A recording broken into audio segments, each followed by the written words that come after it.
Lëvizje tektonike i ka cilësuar zhvillimet që pritet të ndodhin në kampin opozitar zëvendës kryeministri Izzet Mexhiti. Ai ka paralajmëruar përsëri se deputet të Frontit Evropian do t'i bashkohen koalicionit Vlen dhe shumicës qeveritare. Mexhiti ka thënë se shumica është stabile dhe me lëvizjet që pritet të ndodhin, kjo qeveri do të ketë numrat e sigurta edhe për badin ter.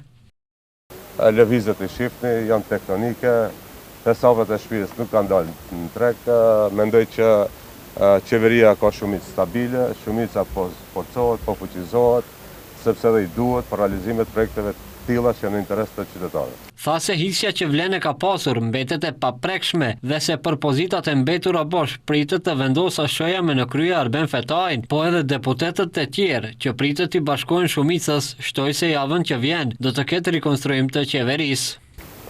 Po riformatohet shumica dhe mendoj që do ketë edhe ballinter të vogël edhe të madh.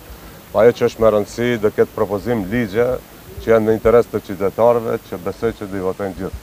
E para, sa i përket pozitave që i ka pas Vleni, mbeten brenda Vlenit, normal që tash për këto pozicione fjalën kryesore ka Aleanca për Shqiptarët, krye me Arben Fetajin, normal edhe me deputetët tjerë, të më thonë që kanë kaluar për Frontit Evropian në